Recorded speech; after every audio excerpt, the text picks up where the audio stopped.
حضرت عمر نے اس موقع پہ کہا تھا حسبنا کتاب اللہ، ہمارے لیے اللہ کی کتاب کافی ہے. یعنی رسول کے ہوتے ہوئے اللہ کی کتاب جو قرآن موجود ہے وہ کافی ہے. اور اس سے تو پھر ایک چیز اور بھی ہے کہ جو یہ منکرین حدیث ہے، اہل سنت کو منکرین حدیث ہونا چاہیے.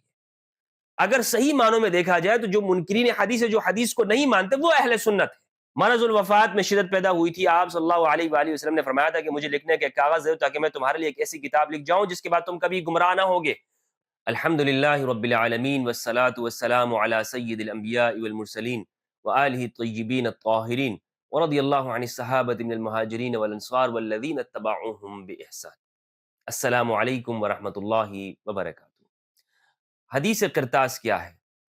اس امت میں شیعہ سنی کے درمیان میں پائے جانے والا جو اختلاف ہے، اس میں ایک اہم مسئلہ حدیث قرطاس کا ہے. اس حدیث کو حدیث قرطاس کہا جاتا ہے، حدیث یوم الرزیہ، حدیث یوم الخمیس، حدیث کتابۃ العلم بھی اس کو کہتے ہیں. اور اردو زبان میں یہ حدیث قلم اور دوات والی حدیث کے نام سے مشہور ہے اور جانی پہچانی جاتی ہے. یہ واقعہ یہ ہے کہ رسول اللہ صلی اللہ علیہ وآلہ وسلم نے اپنے وصال سے کچھ دن قبل صحابہ کرام سے یہ کہا کہ تم میرے پاس قلم اور دوات لے آؤ، قرطاس لے آؤ، تاکہ میں تمہارے لیے ایک وصیت لکھ لوں اور تم میرے بعد کبھی بھی گمراہی میں نہ پڑو. اور آپ کو معلوم ہونا چاہیے کہ غدیر خم کے مقام پہ رسول اللہ صلی اللہ علیہ وآلہ وسلم نے اسی طرح اور حجۃ الوداع کے موقع پر بالکل اسی طرح کا خطبہ ارشاد فرمایا. صحابہ کے درمیان میں 1,24,000 صحابہ کرام کے درمیان میں یہ ارشاد فرمایا کہ تم میرے بعد کبھی گمراہ نہ ہوگے اگر تم قرآن اور اہل البیت کی اتباع کرو گے. بالکل اسی طرح آپ نے اپنے وصال سے چند ایام قبل یہ ارشاد فرمایا کہ میرے لیے تم قلم اور دوات لے آؤ. اب اس وجہ سے اختلاف پایا جاتا ہے اور کہ اس میں کیا حکم دیا آپ نے، کیوں نہیں لکھوایا، یہ ساری گفتگو اس حوالے سے کی جاتی ہے. لیکن آج ہم یہ سمجھنا چاہتے ہیں کہ آیا یہ واقعہ اہل سنت والجماعت کی کتابوں کے اندر موجود ہے یا نہیں. اور اہل سنت کی بھی وہ کتابیں جو اصح الکتب بعد کتاب اللہ کہی جاتی ہیں، یعنی بخاری اور مسلم. دیگر کتابوں میں بھی یہ روایات موجود ہیں، لیکن ہم صرف ان دو کتابوں سے گفتگو کریں گے، بخاری اور مسلم سے. بخاری اور مسلم میں یہ حدیث کہاں کہاں موجود ہے، ان کا متن میں آپ کے سامنے پیش کروں گا، اہل سنت کیا کہتے ہیں اور شیعہ کا کیا ماننا ہے. اور ان دونوں سے ہٹ کر بھی صرف اسی طرف دیکھا جائے کہ کتاب میں کیا لکھا ہوا ہے، اہل سنت کی کتابوں میں کیا لکھا ہوا ہے، یہ ہمارے لیے زیادہ اہمیت والی بات ہے. کیونکہ شیعہ سنی تو بعد کے زمانے کی بات ہے. ہم پہلے کتابوں کے اندر دیکھیں کہ کتابوں میں کیا روایات آئی ہوئی ہیں جس پر اہل سنت والجماعت کا اتفاق پایا جاتا ہے. اور میں یہاں پر ہمیشہ کی طرح اہل تشیع کی کتابوں سے استنباط نہیں کروں گا اور نہ ہی ان کو میں یہاں پر بیان کروں گا. صرف اور صرف اہل سنت والجماعت کی اصح درجے کی جو کتابیں ہیں وہی میں آپ کے سامنے پیش کروں گا، اور ترجمہ بھی انہی حضرات کا کہ جو ہمارے ہاں سلفی یا اہل سنت جن کو کہا جاتا ہے. بخاری اور مسلم کے اندر یہ واقعہ موجود ہے اور یہ روایات موجود ہیں. اور اس سب سے پہلے میں آپ کے سامنے اس حوالے سے اہل سنت والجماعت کے ایک جلیل القدر عالم دین ہے، سعودی عرب سے ان کا تعلق ہے، استاد حسن بن فرحان المالکی حفظہ اللہ تعالی. ان کا یہ کلپ میں آپ کو سنانا چاہتا ہوں کہ وہ اس واقعے کے حوالے سے کیا کہتے ہیں. يعني بالتأكيد ما جرى في الغدير، فأمر بهذا واضح. ففهمت من كلمة لا تظلون بعدها وكلمة السر لا تظلون بعدها أبدا، فهمت.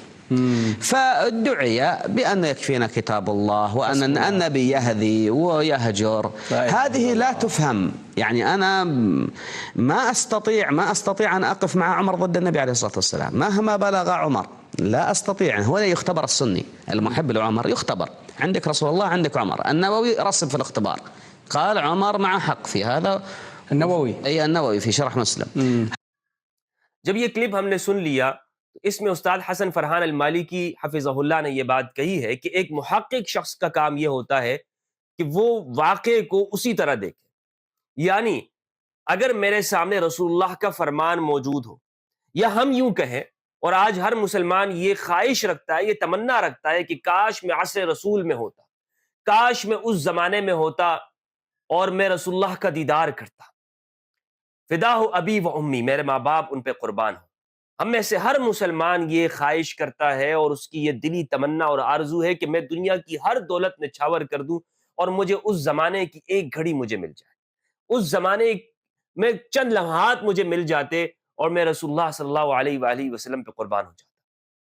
تو جب ہر مسلمان اس کی خواہش کرتا ہے تو آپ سوچئے، اگر آپ حضور کے زمانے میں ہیں، رسول اللہ کے سامنے آپ ادب کے ساتھ موجود ہیں اور آپ کو ایک حکم دیا جاتا ہے، رسول اللہ فرماتے ہیں اے میرے غلام، اے میرے بندے، یہ کام کر لے، تو کیا آپ آگے سے اعتراض کریں گے؟ یہ سوال میں آپ کے لیے چھوڑ کر جا رہا ہوں۔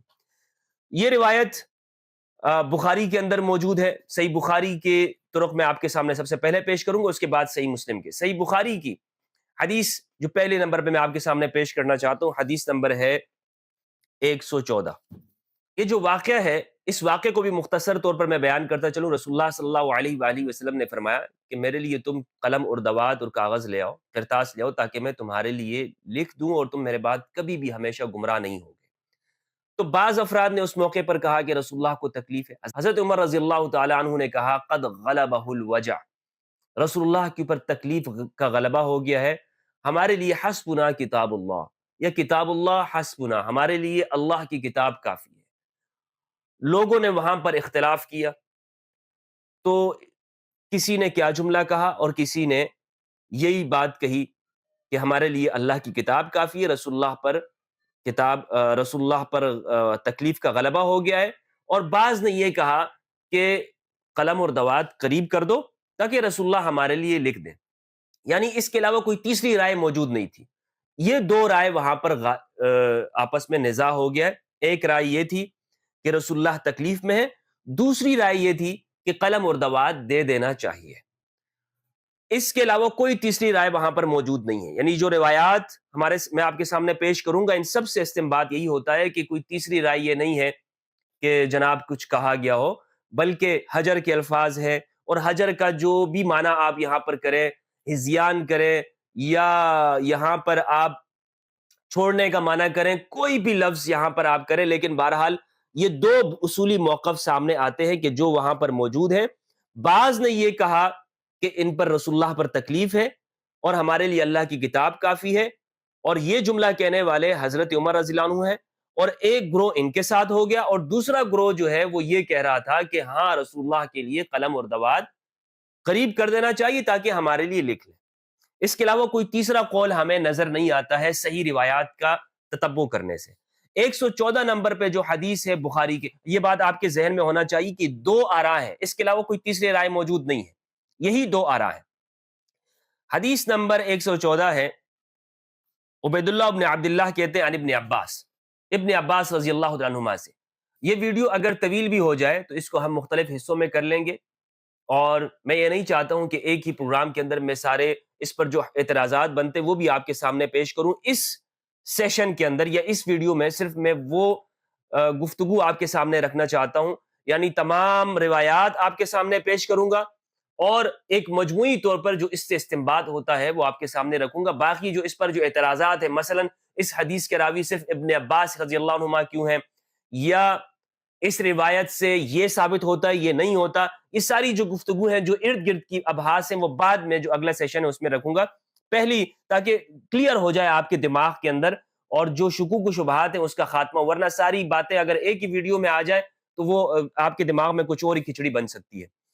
114 نمبر کی حدیث ہے، عبید اللہ بن عبداللہ کہتے ہیں ابن عباس رضی اللہ عنہما سے، وہ کہتے ہیں قال لما اشتد بالنبی صلی اللہ علیہ وآلہ وسلم وجعہ، جب رسول اللہ صلی اللہ علیہ وآلہ وسلم نبی صلی اللہ علیہ وآلہ وسلم کے مرض میں شدت ہو گئی تو آپ نے فرمایا میرے پاس سامان کتابت لے آؤ تاکہ تمہارے لیے ایک تحریر لکھ دوں، ائتونی بکتاب اکتب لکم کتابا لا تضلوا بعدہ، میرے لیے تم کتاب لے آؤ، کتاب سے مراد یہ کہ کوئی صحیفہ لے آؤ، کوئی کرتاس لے آؤ، تاکہ میں اس میں تمہارے لیے ایک تحریر لکھ دوں، میرے بعد تم گمراہ نہ ہو سکو۔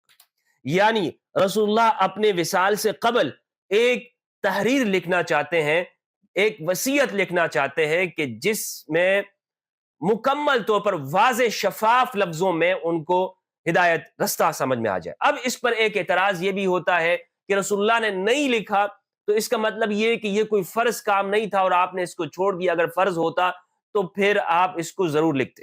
اس اعتراض کو میں بعد میں ایڈریس کروں گا اور اس کو آپ کے سامنے بیان کروں گا، لیکن اس روایت سے ہمیں یہ بات معلوم ہو گئی یہاں تک کہ رسول اللہ نے وصیت لکھنے کا ارادہ فرمایا. قال عمر، تو حضرت عمر نے کہا ان النبی غلبہ الوجع، کہ نبی صلی اللہ علیہ وآلہ وسلم پر تکلیف کا غلبہ ہے. ترجمہ کرنے والے ہیں سلفی عالم دین داؤد راس، یہ ترجمہ انہی کا ہے، اور اسلام 360 میں بھی انہی کا ترجمہ شامل ہے. حضرت عمر نے کہا کہ رسول اللہ پر تکلیف کا غلبہ ہے اور ہمارے پاس اللہ کی کتاب موجود ہے. وعندنا کتاب اللہ، ہمارے پاس اللہ کی کتاب ہے. حسبنا، یہی ہمارے لیے کافی ہے، یہی ہمارے لیے کافی ہے. کتاب جب ہے ہمارے پاس تو رسول اللہ نے جو یہ حکم دیا ہے کہ آؤ میں تمہیں کوئی وصیت لکھ دوں، اس کی ضرورت نہیں ہے. حسبنا، ہمارے لیے اللہ کی کتاب کافی ہے. فاختلفوا وکثر اللغط، اس پر لوگوں کی رائے مختلف ہو گئی اور شور بپا ہو گیا. قال، تو رسول اللہ نے فرمایا جب یہ دیکھا کہ میرے پاس ارد گرد لوگ شور کرنے لگے ہیں، آپ نے فرمایا قوموا عنی ولا ينبغي عندي التنازع. حضور نے فرمایا میرے پاس سے اٹھ کھڑے ہو جاؤ، یہاں سے، میرے پاس جھگڑنا ٹھیک نہیں.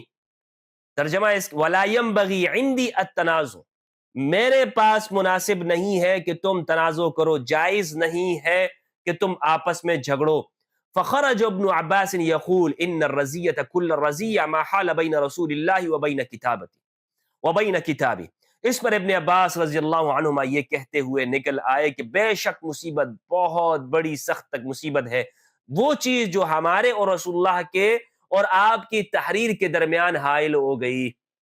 حضرت ابن عباس کہتے ہیں کہ یہ بہت بڑی مصیبت کی بات ہوئی کہ رسول اللہ صلی اللہ علیہ وآلہ وسلم لکھ نہ سکے، وصیت کو لکھ نہ سکے. یہ ہے پہلی روایت جو کہ میں نے صحیح بخاری سے آپ کے سامنے پیش کی. اس حدیث کا نمبر ہے 114. دوسری روایت ہے صحیح بخاری کی 3168.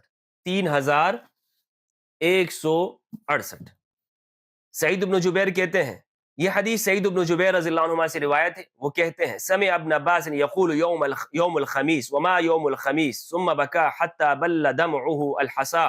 قلت یا ابا عباس ما یوم الخمیس قال اشتد برسول اللہ صلی اللہ علیہ وآلہ وسلم وجعه. سعید بن جبیر کہتے ہیں انہوں نے ابن عباس سے سنا آپ نے جمعرات کے دن کا ذکر کرتے ہوئے کہا تمہیں معلوم ہے کہ جمعرات کا دن ہائے یہ کون سا دن ہے. اس کے بعد وہ اتنا روئے کہ ان کے آنسوؤں سے کنکریاں تر ہو گئی. سعید نے کہا میں نے عرض کیا یا ابو عباس جمعرات کے دن سے کیا مطلب ہے؟ انہوں نے کہا کہ اسی دن رسول اللہ صلی اللہ علیہ وآلہ وسلم کی تکلیف مرض الوفات میں شدت پیدا ہوئی اور آپ نے فرمایا تھا کہ مجھے لکھنے کا ایک کاغذ دے دو تاکہ میں تمہارے لیے ایک ایسی کتاب لکھ جاؤں جس کے بعد تم کبھی گمراہ نہ ہوگے، جس کے بعد تم کبھی گمراہ نہ ہوگے. اس پر لوگوں کا اختلاف ہو گیا، یعنی رسول اللہ فرمائیں کہ تمہارے لیے ایک کتاب لکھ کے دے دوں اور سامنے بیٹھے ہوئے حضرات وہ اختلاف کر دیں. علماء نے استنباط کیا ہے اس سے کہ رسول اللہ کی گفتگو سے، رسول اللہ کے امر سے، رسول اللہ کے ارشاد سے اختلاف ہو سکتا ہے. اب میں اس پہ بعد میں گفتگو کروں گا کہ رسول اللہ کے ارشاد سے اختلاف ہو سکتا ہے یا نہیں ہو سکتا. کیسے اختلاف ہو سکتا ہے رسول اللہ کے ارشاد سے؟ قرآن یہ کہہ دے کہ جب رسول تمہارے لیے کسی بارے میں فیصلہ کر دیں تو کسی مومن اور مومنہ کو اختیار نہیں ہے. بہرحال اس میں بھی لوگوں نے یہ کہا ہے کہ امر اختیار کے لیے ہے، امر فی الفور نافذ ہوتا ہے یا نہیں نافذ ہوتا ہے. اصولی ابحاث یہاں پر کی گئی ہیں. ایک چیز ہمیں یہ بات معلوم ہوئی کہ رسول اللہ کی رائے سے بھی اختلاف کیا گیا. بخاری کی اس حدیث سے معلوم ہوا. آگے میں پڑھتا ہوں آپ کے سامنے، یہ تمام روایات آپ کے سامنے آئیں گی تو پھر آپ کو کانسیپٹ کلیئر ہوگا کہ اصل میں ہوا کیا ہے، واقعہ کیا ہوا ہے. مرض الوفات میں شدت پیدا ہوئی تھی. آپ صلی اللہ علیہ وآلہ وسلم نے فرمایا تھا کہ مجھے لکھنے کا کاغذ دے تاکہ میں تمہارے لیے ایک ایسی کتاب لکھ جاؤں جس کے بعد تم کبھی گمراہ نہ ہوگے. رسول اللہ گارنٹی دے رہے ہیں اور یہی وہ الفاظ ہیں جو حدیث ثقلین کے اندر رسول اللہ نے ارشاد فرمایا کہ تم کبھی بھی گمراہ نہ ہوگے. اگر حدیث ثقلین کو اور حدیث القرطاس کو، اس حدیث کو ملا کر آپ دیکھیں تو معلوم ہوگا کہ یہ حدیث دراصل ایک ہی ہے. یہ حدیث تتمہ ہے حدیث الثقلین کا. حدیث الثقلین میں جس چیز کا حکم دیا گیا بالکل الفاظ وہی ہیں کہ تم ترکت فیکم الثقلین، میں تم میں دو گراں قدر چیزیں چھوڑ کے جا رہا ہوں، تم کبھی بھی گمراہ نہ ہوگے. اور وہ یہی ہے. لیکن علماء نے کہا ہے، اس میں داؤد راز بھی کہتے ہیں 3168 کی تشریح میں صفحہ نمبر جلد نمبر 4 اور اس حدیث کی ذیل میں 3168 میں صفحہ نمبر 409 میں، اور یہ چھاپا ہے مکتبہ اسلامیہ سلفیہ کا، وہ کہتے ہیں کہ اس میں جو اختلاف ہوا نا تو یہ اس لیے ہوا ہے کہ صحابہ کرام یہ دیکھ رہے تھے کہ حضور تکلیف میں، اگر لکھیں گے تو حضور کو تکلیف ہوگی، اس لیے صحابہ نے کہا کہ یہ چیزیں چھوڑ دیں۔ اور اصل میں حضور یہاں پر خلافت صدیقی لکھوانا چاہتے تھے، حضرت ابوبکر کی خلافت لکھوانا چاہتے تھے، اس سے استنباط یہ کیا گیا۔ میرا سوال اس پر یہ ہے کہ اگر حضور خلافت صدیقی لکھوانا چاہتے تھے تو اور حضور نے نہیں لکھا، تو اس کا مطلب یہ ہے کہ حضرت ابوبکر کی جو خلافت ہے وہ بھی منسوخ نہیں ہے، اور یہی اہل سنت کا موقف ہے کہ حضرت ابوبکر کی خلافت منسوخ نہیں ہے۔ تو جب حضرت ابوبکر کی خلافت منسوخ نہیں ہے رضی اللہ عنہ، تو پھر ہم یہ کیسے کہہ سکتے ہیں کہ ان کی خلافت کا انکار کرنا اہل سنت سے نکال دیتے ہیں؟ بات سمجھ میں آ رہی ہے آپ کو؟ ایک طرف تو آپ یہ کہتے ہیں کہ حضرت ابوبکر رضی اللہ عنہ کی خلافت منسوخ نہیں ہے، یعنی رسول اللہ کی جانب سے یا قرآن و حدیث سے کوئی نص موجود نہیں ہے، دوسری جانب آپ اس شخص کو گمراہ قرار دیتے ہیں کہ جو حضرت ابوبکر کی خلافت کا انکار کرے یا اس پر سوالات بھی اٹھائے۔ تو یہ کیا ڈبل سٹینڈرڈ ہے آپ کا؟ یہ کس طرح کے آپ کے دو رنگی ہے کہ جو آپ چلتے ہیں اور امت کو ڈیوائیڈ اور تقسیم کرتے ہیں؟ تو جب رسول اللہ نے یہ فرمایا کہ لے آؤ میں تمہارے لیے کتاب لکھ کے دے دوں، تو آگے کہتے ہیں اس پر لوگوں کا اختلاف ہو گیا۔ پھر نبی صلی اللہ علیہ وآلہ وسلم نے خود ہی فرمایا کہ نبی کی موجودگی میں جھگڑنا غیر مناسب ہے۔ دوسرے لوگ کہنے لگے فَقَالُوا مَا لَهُ أَحَجَرَ اسْتَفْهِمُوهُ، تو جو اور لوگ موجود تھے انہوں نے کہا بھلا کیا حضرت صلی اللہ علیہ وآلہ وسلم بیکار باتیں فرمائیں گے؟ اچھا پھر پوچھ لو۔ استفہموہ، انہوں نے پوچھنے کا مطالبہ کیا۔ یہ سن کر رسول اللہ نے فرمایا ذرونی، انہوں نے جب کہا نا کہ رسول اللہ سے پوچھ لو، اس کے باوجود حضور نے فرمایا کہ ضرور نہیں چھوڑ دو۔ یہ ترجمہ ان لوگوں نے کیا ہے، یہ کہہ رہے ہیں کہ جب حضور نے فرمایا کہ لاؤ میں تمہارے لیے کتاب لکھ کے دے دوں، تو کچھ لوگوں نے اس موقع پر اختلاف کیا، پھر کچھ لوگوں نے عرض کیا کہ چلو حضور سے پوچھ لیتے ہیں۔ جب حضور سے پھر انہوں نے پوچھنے کا مطالبہ کیا تو حضور نے کہا کہ ضرور نہیں، چھوڑ دو مجھے اور میری حالت پہ چھوڑ دو، کیونکہ اس وقت میں جس عالم میں ہوں فالذی انا فیہ خیر مما تدعونی الیہ فامرهم بثلاث فقال اخرج المشرکین من جزیرۃ العرب واجیز الوفد بنحو ما كنت اجیزهم والثالثة اما ان سکت عنها واما ان قالها فنسیتها قال سفیان هذا من قول سلیمان۔ تو جب ان لوگوں نے کہا کہ حضور سے پوچھ لیتے ہیں اور حضور سے پوچھا کہ حضور نے پھر بھی کہا کہ نہیں، میں جس عالم میں ہوں وہ اس سے بہتر ہے جس کی طرف تم مجھے بلا رہے ہو، اب وہ کس جانب بلا رہے تھے؟ کسی نے اس موقع پر کیا جملہ ایسے کہا تھا کہ جو کسی خاص واقعے کے بارے میں تھا یا کسی خاص امر کے بارے میں تھا؟ حضور نے کہا کہ اس واقعے کے بارے میں جو تم مجھے بلا رہے ہو، ابھی جس بارے میں میں ہوں میں زیادہ بہتر ہوں۔ تو اب یہ روایات کے اندر نہیں ہے کہ انہوں نے کیا کہا تھا، کیا ایسی جس جانب بلایا تھا، کس جانب بلا رہے تھے۔ ہاں یہ بات ضرور ہے کہ حضرت عمر نے اس موقع پہ کہا تھا حسبنا کتاب اللہ، ہمارے لیے اللہ کی کتاب کافی ہے، یعنی رسول کے ہوتے ہوئے اللہ کی کتاب جو قرآن موجود ہے وہ کافی ہے۔ اور اس سے تو پھر ایک چیز اور بھی ہے کہ جو یہ منکرین حدیث ہے، اہل سنت کو منکرین حدیث ہونا چاہیے۔ اگر صحیح معنوں میں دیکھا جائے تو جو منکرین حدیث ہے، جو حدیث کو نہیں مانتے، وہ اہل سنت ہے، کیونکہ اس حدیث سے حضرت عمر کے پیچھے چلنے والے وہ منکرین حدیث چلتے ہیں، ان کو چلنا چاہیے اور وہ زیادہ حق بجانب ہے۔ ایک عام سنی جو فرقوں میں رہنے والا ہے، جو بخاری مسلم کو بھی مانتا ہو اور جو حدیث کو بھی مانتا ہو، وہ اس جگہ پر یہ نہیں کہہ سکتا کہ میں حضرت عمر کے ساتھ کھڑا، وہ ہرگز نہیں کہہ سکتا، کیونکہ اہل سنت اپنے آپ کو حدیث کا انکار نہیں کرتے۔ حدیث بھی اسی طرح حجت ہے اہل سنت کے لیے جس طرح قرآن حجت ہے۔ تو یا تو آپ حدیث کو مانیں اور یا حضرت عمر کے اس قول کو مانیں، حسبنا کتاب اللہ، ہمارے لیے اللہ کی کتاب کافی ہے۔ مجھے بتائیں کیا کوئی اہل حدیث یہ کہتا ہے، کیا کوئی دیوبندی بریلوی یا اہل سنت یہ کہتے ہیں کہ ہمارے لیے اللہ کی کتاب کافی ہے؟ وہ تو سب یہ کہہ رہے ہوتے ہیں جناب ہم روایات کو بھی ساتھ لے کے چلیں گے، بلکہ روایات کے ساتھ ساتھ وہ اپنے اکابرین کے اقوال کو بھی لے کے چلتے ہیں۔ تو یہ سارا جو کھچڑی بنی ہوئی ہے ان کے درمیان میں موجود ہے، نہ یہ روایات کو مکمل طور پر چھوڑتے ہیں، نہ یہ روایات کو لیتے ہیں، اور نہ یہ خود کو حضرت عمر کا پیروکار بتلاتے ہیں۔ یہاں اس روایت کو اگر ان کے سامنے رکھا جائے تو یہ آپ کو کہیں گے کہ نہیں جناب، یہاں پر جو حضرت عمر نے کہا ہے تو حضرت عمر نے یہ بات کہی ہے، اور ہمارے لیے تو پھر بھی ہم حدیث کو مانیں گے، اور اس طرح کی تعویلات آپ کے سامنے پیش کریں گے۔ تو بہرحال حضور نے اس کے بعد جب یہ انہوں نے نہیں مانی تو حضور نے آگے 3 چیزوں کی وصیت کی۔ وہ 3 چیزوں کی وصیت راوی نے آگے بیان کی، اور انہوں نے سن بھی لی، لیکن جو وصیت حضور لکھوانا چاہ رہے تھے اس پر اعتراض کیا گیا۔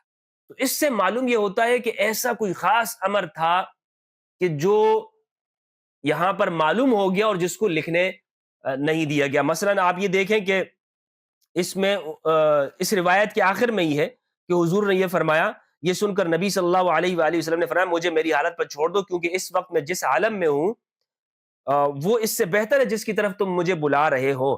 اس کے بعد رسول اللہ صلی اللہ علیہ وآلہ وسلم نے 3 باتوں کا حکم فرمایا، یعنی یہ 3 باتیں تو انہوں نے سن لی، لیکن جو پہلی والی بات ہے اس کو لکھنے نہیں دیا گیا۔ 3 باتیں کیا تھیں؟ نمبر 1، مشرکوں کو جزیرہ عرب سے نکال دینا، جتنے بھی مشرکین ہیں ان کو جزیرہ عرب سے نکال دو، اور وفود کے ساتھ اسی طرح خاطر تواضع کا معاملہ فرمانا جس طرح میں کیا کرتا تھا، یعنی اگر غیر مسلم وفود آئیں یہاں پر تو ان کے ساتھ اچھا خاطر تواضع کرو، ان کے ساتھ تم یہ نہ کہو کہ یہ غیر مسلم ہے، یہ ہمارے پاس کیوں آ رہا ہے۔ تیسری بات کچھ بلی سی تھی، یا تو سعید نے اس کو بیان نہیں کی یا میں بھول گیا، راوی نے اس کو پھر بیان نہیں کیا، یا وہ کہتے ہیں میں بھول گیا ہوں، مجھے نہیں پتا کہ تیسری بات آپ نے کیا فرمائی ہے۔ اس روایت سے 3168 سے ہمیں معلوم ہوتا ہے، یہ تفصیلی روایت تھی۔ ایک بات تو یہ معلوم ہوئی کہ صحابہ نے کہا کہ ہمارے لیے اللہ کی کتاب کافی ہے۔ دوسری بات حضور نے یہ فرمایا کہ میں تمہارے لیے ایک ایسی چیز لکھ کے دینا چاہتا ہوں تم کبھی گمراہ نہیں ہوگے۔ ایک بات یہ معلوم ہوئی کہ کچھ لوگوں نے اس موقع پر یہ کہا کہ حضور سے پوچھ لیتے، لیکن حضور نے پھر بھی فرمایا کہ چھوڑ دو، اب جس جانب تم مجھے بلا رہے ہو اس کا میں بیان کروں، اس سے یہ بہتر ہے کہ میں اسی طرح رہوں اور جس جانب تم مجھے بلا رہے ہو۔ اور ان کے سامنے حضور نے اس کے بعد پھر وصیت کی اور 2 چیزیں بیان کی، 3 چیزیں بیان کی، 2 چیزوں کو راوی نے نقل کیا اور تیسری چیز کو راوی نے نقل نہیں کی۔ اگلی جو روایت ہے ہمارے سامنے وہ بھی صحیح بخاری کی ہے۔ اچھا، صحیح بخاری کے اندر یہ واقعہ 6 جگہوں کے اوپر بیان ہے، تو یہ 6 روایات ہیں اور طویل روایات ہیں، اس میں مختصر طور پر آپ کے سامنے پیش کرتا ہوں۔ حدیث نمبر 4431 ہے، کتاب المغازی، باب مرض النبی صلی اللہ علیہ وآلہ وسلم وفات، رسول اللہ صلی اللہ علیہ وآلہ وسلم کا مرض اور آپ کا وصال، 4431 نمبر پر صحیح بخاری میں۔ یہ روایت بھی ابن عباس سے ہے۔ ابن عباس کہتے ہیں یوم الخمیس، جمعرات کا دن، وما یوم الخمیس اشتد برسول اللہ صلی اللہ علیہ وآلہ وسلم وجعہ، یہ تمام روایات اسی طرح ہے۔ آگے یہ کہتے ہیں حضور نے فرمایا کہ رسول اللہ صلی اللہ علیہ وآلہ وسلم نے فرمایا کہ نبی کے پاس وَلَا يَنْبَغِي عِنْدَ نَبِيٍّ تَنَازُعٌ، کسی نبی کے پاس بیٹھ کر جھگڑنا مناسب نہیں ہے۔ فَقَالُهُ مَا شَأْنُ حَجَرَ اسْتَفْهِمُوهُ فَذَهَبُوا يَرُدُّونَ عَنْهُ۔ اچھا، حضور نے فرمایا کہ لاؤ میں تمہارے لیے وصیت نامہ لکھ دوں کہ تم اس پر چلو گے اور اس کے بعد تم پھر کبھی صحیح راستے سے نہیں ہٹو گے یا نہ چھوڑو گے۔ لیکن یہ سن کر وہاں اختلاف پیدا ہو گیا، حالانکہ نبی صلی اللہ علیہ وآلہ وسلم کے سامنے نزاع جھگڑا نہیں ہونا چاہیے۔ بعض لوگوں نے کہا کیا آپ صلی اللہ علیہ وآلہ وسلم شدت مرض کی وجہ سے بے معنی کلام فرما رہے ہیں؟ یہ بعض لوگوں نے کہا کہ یعنی ایسی بات فرما رہے ہیں کہ یہ بات سن کر انہوں نے کہا کہ یہ کس طرح کی بات ہے، یہ تو بے معنی سی بات حضور فرما رہے ہیں جو آپ کی شان اقدس سے بعید ہے۔ بعض لوگوں نے کہا کہ کیا آپ صلی اللہ علیہ وآلہ وسلم شدت مرض کی وجہ سے بے معنی کلام فرما رہے ہیں؟ اب بریکٹ میں لکھا ہے جو آپ کی شان اقدس سے بعید ہے، یہ روایت کے اندر نہیں ہے جو آپ کی شان اقدس سے بعید ہے، یہ بریکٹ کے اندر انہوں نے لکھا ہوا۔ پھر آپ سے بات سمجھنے کی کوشش کرو، انہوں نے دوبارہ پوچھا کہ حضور کیا فرما رہے ہیں، کیا فرما رہے ہیں؟ بار بار وہ پوچھ رہے ہیں حضور کیا فرما رہے ہیں، حالانکہ حضور جو فرما رہے ہیں وہ راوی سمجھ رہا ہے، اور فرمایا کہ لاؤ میں تمہارے لیے کتاب کچھ لے آؤ تاکہ لکھ کے دے دوں۔ حضور وصیت لکھنا چاہ رہے ہیں، لیکن وہ بار بار پوچھ رہے ہیں کیا فرما رہے ہیں، کیا فرما رہے ہیں۔ وَأَوْصَاهُمْ، تو پھر جب وہ بار بار انہوں نے اس طرح کی کوشش کی تو پس آپ سے صحابہ پوچھنے لگے۔ کون پوچھنے لگا؟ صحابہ پوچھنے لگے۔ ترجمہ کرنے والے لکھ رہے آپ نے فرمایا جاؤ یہاں شور و غل نہ کرو، میں جس کام میں مشغول ہوں وہ اس سے بہتر ہے جس کے لیے تم کہہ رہے ہو۔ اس کے بعد آپ صلی اللہ علیہ وآلہ وسلم نے صحابہ کو 3 چیزوں کی وصیت کی۔ فرمایا مشرکین کو جزیرہ عرب سے نکال دو، ایلچی جو قبائل تمہارے پاس آئیں ان کی اس طرح خاطر کیا کرو جس طرح کہ میں کیا کرتا ہوں۔ 4432 کے اندر بھی یہ روایت ہے، الفاظ ہیں ما حضر رسول اللہ صلی اللہ علیہ وآلہ وسلم وفی البیت رجال، جب رسول اللہ کے وصال کا وقت قریب آیا، گھر میں افراد موجود تھے، حضور نے فرمایا ہلم اکتب لکم کتابا لا تضلوا بعدہ، لے آؤ میرے پاس سے تمہیں کتاب لکھ کے دے دوں تاکہ تم کبھی گمراہ نہ ہوگے۔ قال بعضهم ان رسول اللہ قد غلبہ الوجع وعندکم القرآن حسبنا کتاب اللہ، تو بعض لوگوں نے یہ کہا رسول پر تکلیف کا غلبہ ہے، ہمارے پاس کتاب اللہ موجود ہے، اور کتاب اللہ جب ہمارے پاس موجود ہے اور قرآن ہے تمہارے پاس، اور قرآن ہی ہمارے لیے کافی ہے۔ سب سے پہلے یہ نعرہ جو لگایا گیا ہمارے لیے اللہ کی کتاب کافی ہے، یہ حضرت عمر نے لگایا۔ یہ کس نے لگایا؟ حضرت عمر نے کہا کہ ہمارے پاس اللہ کی کتاب کافی ہے۔ او سنیو اپنے آپ کو اہل حدیث کہنے والو، تمہیں تو حدیث سے دامن جھاڑ لینا چاہیے، تمہارے لیے تو اللہ کی کتاب کافی ہونی چاہیے، لیکن پھر بھی تم رٹ لگاتے ہو، دنیا کو دھوکہ دیتے ہو، بخاری مسلم سامنے رکھ کر ہم بخاری مسلم کے ماننے والے ہو۔ بخاری مسلم کو تم مانتے ہو، بخاری مسلم کو مانو تو سب سے پہلے حدیث کا انکار کرو، سب سے پہلے تمہیں حدیثوں کا انکار کرنا چاہیے اور حضرت عمر کے پیچھے چلنا چاہیے کہ حضرت عمر نے کہا حضور کے سامنے کہ ہمارے لیے اللہ کی کتاب کافی ہے۔ جب اللہ کی کتاب، جب زندہ رسول کی گفتگو کے ہوتے ہوئے، کہ امر کے ہوتے ہوئے اللہ کی کتاب کافی ہے، تو حضور کے وصال کے بعد پھر اللہ کی کتاب تو بطریقہ اولا کافی ہونی چاہیے۔ بات سمجھ میں آ رہی ہے کہ نہیں آ رہی؟ اچھا، وَعِنْدَكُمَ الْقُرْآنُ حَسْبُنَا کتاب اللہ فَاخْتَلَفَ أَهْلُ الْبَيْتِ فَاخْتَصَمُوا، تو جو گھر میں جو افراد موجود تھے انہوں نے اختلاف کیا اور آپس میں جھگڑنے لگے۔ یہاں پر اہل البیت سے مراد اصحاب کسا نہیں ہے کہ کچھ ناسبی کہتے ہیں یہاں پر اہل البیت سے مراد اصحاب کسا ہے، نہیں، اہل البیت سے مراد یہاں پر وہاں پر موجود افراد ہیں۔ فَمِنْهُمْ مَنْ يَقُولُ قَرِّبُوا يَكْتُبْ لَكُمْ كِتَابًا لَا تَضِلُّوا بَعْدَهُ وَمِنْهُمْ مَنْ يَقُولُ غَيْرَ ذَلِكَ فَلَمَّا أَكْثَرُوا اللَّغْوَ وَالِاخْتِلَافَ قَالَ رَسُولُ اللَّهِ قُومُوا، تو کچھ یہ دو ہی جملے وہاں پر، دو پارٹیاں وہاں پر بن گئی۔ ایک یہ کہہ رہی تھی کہ رسول اللہ پر تکلیف ہے اور ہمارے پاس اللہ کی کتاب کافی ہے، دوسری پارٹی یہ کہہ رہی تھی کہ قریب کر دو رسول اللہ کو کتاب دے دو تاکہ حضور کچھ لکھ دے۔ اور یہ جو پہلی پارٹی ہے یہ حضرت عمر رضی اللہ عنہ والا ہی جملہ کہہ رہے تھے، اور یہ میں اپنی جانب سے نہیں کہہ رہا، یہ نووی رحمہ اللہ اور جتنے بھی شارحین ہیں انہوں نے یہ بات کہی ہے کہ یہ جو دوسری پارٹی حضرت عمر رضی اللہ عنہ والا یہ جملہ کہہ رہی تھی، یہ کوئی میں اپنی جانب سے یہ بات نہیں کہہ رہا ہوں۔ تو یہ روایات ہیں بخاری کے اندر موجود ہیں۔ اسی طرح یہ روایت کا نمبر ہے 4431، اسی طرح 4432 یہ بھی میں نے آپ کے سامنے پیش کر دی، 7368۔ اچھا، اس میں یہ الفاظ ہے، اب میں نے آپ سے یہ کہا نا کہ یہ جملہ کہ حضور پر تکلیف ہے اور ہمارے لیے اللہ کی کتاب کافی ہے، یہ بخاری کے الفاظ میں نے آپ کو بتائے، اور یہ حضرت عمر رضی اللہ عنہ نے کہے ہیں۔ 7368 کے اندر آپ دیکھیں گے تو حضرت عمر کہتے ہیں قال عمر ان النبی غلبہ الوجع وعندکم القرآن فحسبنا کتاب اللہ، کہ تمہارے پاس اللہ کی کتاب ہے، نبی پر تکلیف ہے تو ہمارے لیے اللہ کی کتاب کافی ہونی چاہیے۔ یہ حضرت عمر کے جملے ہیں۔ اچھا، اور اسی میں یہ ہے وَمِنْهُمْ مَنْ يَقُولُ مَا قَالَ عمر، دو پارٹیاں ہو گئی، یہ بالکل واضح طور پر سمجھ میں آ جانا چاہیے۔ ان تمام روایات سے ہمیں یہ بات معلوم ہوتی ہے کہ دو اصل میں گروہ ہو گئے۔ ایک گروہ وہ تھا کہ جو یہ رسول کے ہوتے ہوئے کہہ رہے تھے کہ رسول پر تکلیف ہے اور ہمارے لیے اللہ کی کتاب کافی ہے، یہ وہ لوگ تھے۔ صحیح بخاری کی اس روایت سے 7368 سے معلوم ہو رہا ہے کہ یہ وہ لوگ تھے کہ جو حضرت عمر کی جانب تھے، اور دوسرے وہ لوگ تھے کہ جو یہ کہہ رہے تھے کہ وصیت حضور کو لکھنے دینی چاہیے۔ اب صحیح مسلم کی روایات میں آپ کے سامنے پیش کرتا ہوں، صحیح مسلم کے اندر کیا موجود ہے۔ اچھا، اسی طرح بخاری کے اندر 3053 میں بھی یہ روایت موجود ہے۔ فتح الباری سے بھی، فتح الباری سے میں چاہتا ہوں کہ اس کی تشریح میں آپ کے سامنے پیش کروں۔ اس حدیث کے ذیل میں ابن حجر عسقلانی رحمہ اللہ نے کیا لکھا ہے۔ فتح الباری میں 4432 کی جو روایت ہے بخاری کی، اس میں ابن حجر عسقلانی رحمہ اللہ کہتے ہیں وقال النووی، یہ فتح الباری بشرح صحیح البخاری جلد نمبر 12 انوار القرآن کتب خانہ محلہ جنگی پشاور اور جلد نمبر 12 ابن حجر اسقلانی، اس میں حدیث نمبر 4432 کے تحت میں یہ کہتے ہیں وقال النووی نووی رحمہ اللہ نے کہا اتفق قول العلماء على ان قول عمر، علماء کا اس بارے میں مکمل اتفاق ہے کہ حضرت عمر کا یہ قول حسبنا کتاب اللہ، ہمیں اللہ کی کتاب کافی ہے، من قوت فقہ و دقیق نظری، یہ حضرت عمر کی فقاہت، قوی فقہ میں قوی ہونے کی دلالت ہے، اور ان کی دقیق نظر کہ وہ بہت باریک بین تھے، لأنه خشی ان یکتب امورا ربما عجزوا عنها فاستحقوا العقوبہ۔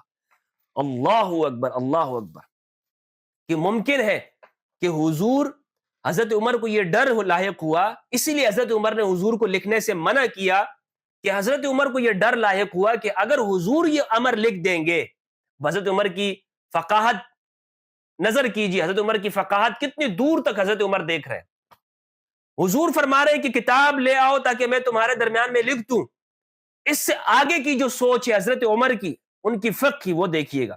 حضرت عمر کی جو سوچ ہے وہ یہ ہے لأنه خشی ان یکتب امورا ربما عجزوا عنها فاستحقوا العقوبہ، کہ حضرت عمر یہ ڈر گئے اور ان کی فقاہت نے دیکھ لیا کہ کہیں ایسا نہ ہو کہ حضور ایسے کاموں کا لکھوا بیٹھیں کہ جس پر عمل بعد میں یہ لوگ نہ کر سکیں، ربما عجزوا عنہا، کہ جس پر عمل کرنے سے یہ عاجز ہو جائے، فاستحقوا العقوبہ، اور پھر انہیں سزا ملے، یعنی ان کو گناہ ملے۔ تو اسی لیے حضرت عمر نے کہا کہ نہیں بھائی حضور نہ لکھیں اس کو، لکونہا منسوسۃ، کیونکہ پھر تو یہ منسوس ہو جائے گی، اور منسوس کی خلاف ورزی یہ گناہ ہے اور حرام ہے۔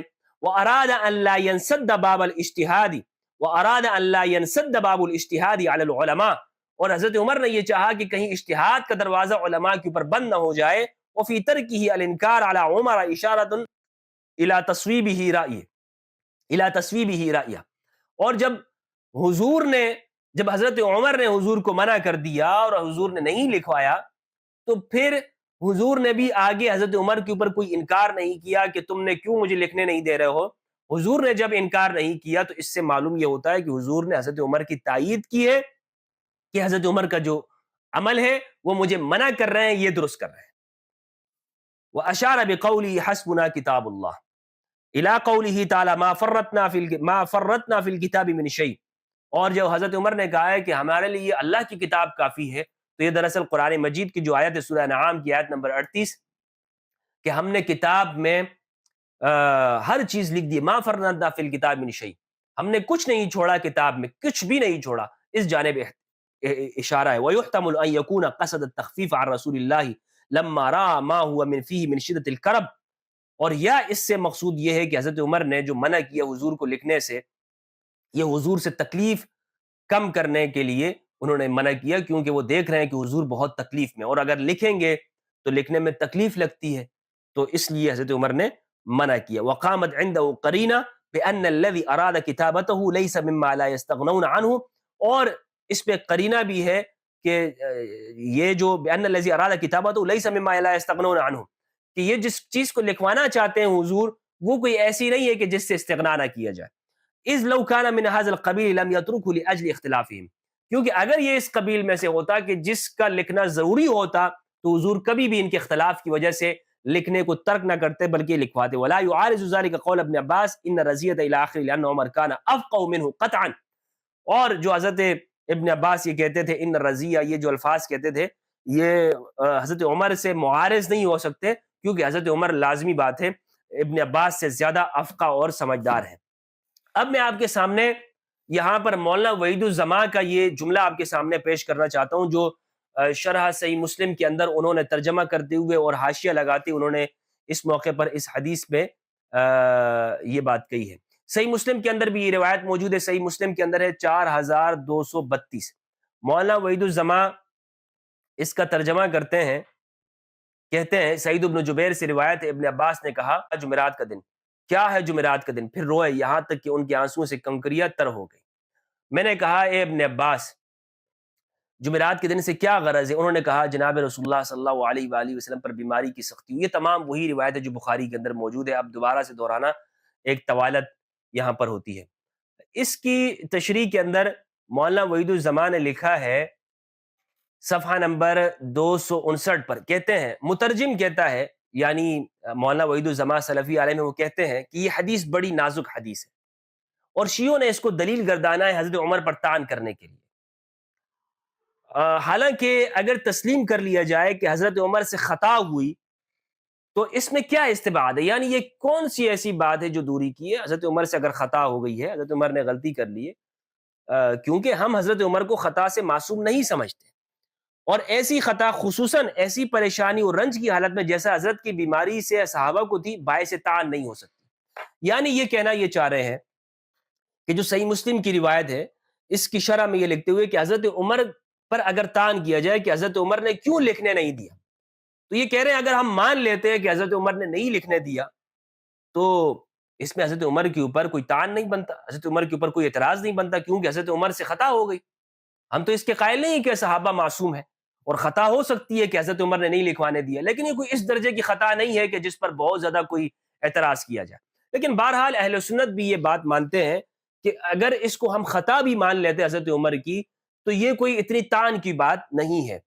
تو صحیح مسلم کے اندر یہ واقعہ موجود ہے، بخاری کے اندر موجود ہے، تمام روایات کو اگر آپ دیکھتے ہیں سب سے یہ معلوم ہوتا ہے کہ یہ واقعہ پیش آیا ہے اور حضور کے سامنے اس چیز کو لکھنے وصیت کو نہیں دیا گیا۔ اب جو دو پارٹیاں بنی، ہر پارٹی کا موقف میں نے آپ کو بتا دیا، اور ایک تو یہ کہہ رہی تھی کہ جو حضور کے ساتھ تھی، اور ایک وہ تھی کہ جو حضرت عمر کے ساتھ، اور حضرت عمر یہ کہہ رہے تھے کہ ہمارے لیے اللہ کی کتاب کافی ہے۔ اسی طرح میں آپ کے سامنے آخری حوالہ پیش کرنا چاہتا ہوں جو کہ نووی رحمہ اللہ کا، اور یہ میں نے ابن حجر عسقلانی سے بھی آپ کے سامنے پیش کیا، اور اس کو صحیح مسلم کے اندر یہ روایت جو میں نے آپ کے سامنے ذکر کی ترک الوصیہ میں ہے، وصیت کو چھوڑنے کے بیان میں، اس میں نووی رحمہ اللہ کہتے ہیں ان صفحہ نمبر 90 پہ، ان رسول اللہ صلی اللہ علیہ وآلہ وسلم قد غلب علیہ الوجع، رسول اللہ پر تکلیف کا غلبہ ہے، وعندکم القرآن، تمہارے پاس قرآن ہے، حسبنا کتاب اللہ، ہمارے لیے اللہ کی کتاب کافی ہے، فاختلف اہل البیت فاختصموا، اہل البیت یعنی گھر میں موجود جو لوگ ہیں انہوں نے اختلاف کیا، فاختصموا، ان کا جھگڑا ہوا، ثم ذکر ان بعضهم اراد الکتاب وبعضهم وافق عمر، بعض نے یہ کہا کہ حضور کو لکھنے دیا جانا چاہیے اور بعض نے عمر کی موافقت کی، وَأَنَّهُ لَمَّا أَكْثَرُ اللَّغْوَ وَالْاخْتِلَافَ قَالَ النَّبِيُّ صلی اللہ علیہ وآلہ وسلم قُومُوا اعلم ان النبی صلی اللہ علیہ وآلہ وسلم معصوم۔ اب یہاں سے سننے کے جملے ہیں، نووی کہتے ہیں اعلم، یہ بات تو جان لے، ان النبی صلی اللہ علیہ وآلہ وسلم معصوم من الكذب ومن تغییر شیء من الاحکام الشرعیۃ فی حال صحتی وحال مرضی، اور یہ کہ رسول شریعت کے احکام کو حالت صحت میں اور حالت مرض میں بدل نہیں سکتے، ومعصوم من ترک بیان ما امر ببیانہ وتبلیغ ما اوجب اللہ علیہ تبلیغہ، وليس معصوما من الامراض والاسقام العارضة للاجسام ونحوها مما لا نقص فيه۔ رسول اللہ صلی اللہ علیہ وآلہ وسلم اپنے یعنی تبلیغ کے اندر تو معصوم ہیں، لیکن اس چیز میں معصوم نہیں ہے کہ آپ کو کوئی مرض لاحق نہ ہو سکے یا بیماریاں آپ کو نہ ہو سکے، یعنی بدن آپ کا معصوم نہیں ہے، یہ اہل سنت مانتے ہیں۔ ولیس معصوما من الامراض، امراض سے معصوم نہیں ہے، والاسقام، اور بیماریوں سے، العارضۃ للاجسام، جو جسم کو لاحق ہوتی ہیں، ونحوها مما لا نقص فيه لمنزلته، جس میں آپ کی نبوت کی منزلت میں کوئی نقص نہیں پڑتا، ولا فساد لما تمہد من شریعته وقد سحر صلی اللہ علیہ وآلہ وسلم، کیونکہ ایسا ہوا ہے کہ رسول اللہ صلی اللہ علیہ وآلہ وسلم پر سحر کیا گیا ہے، اور وہ جادو اتنا اثر انداز ہوا تھا رسول اللہ پر، حتی صار یخیل الیہ انہ فعل الشیء ولم یکن فعلہ ولم یصدر منہ صلی اللہ علیہ وآلہ وسلم، وفی هذا الحال کلام فی الاحکام مخالف لما سبق من الاحکام التي قررها، اور یہ بات معلوم ہے کہ حضور پر جادو ہوا تھا اور اس کا اثر اتنا تھا کہ حضور بسا اوقات کوئی کام کر چکے ہوتے اور آپ فرماتے ہیں کہ آپ نے نہیں کیا، بسا اوقات نہیں کیا ہوتا اور آپ کہتے تھے کہ میں نے کیا ہوا، یعنی اس درجے پر آپ کی حالت ہو چکی ہوتی تھی، یہ نووی رحمہ اللہ کہتے ہیں، اور یہ بخاری مسلم کے اندر موجود ہے۔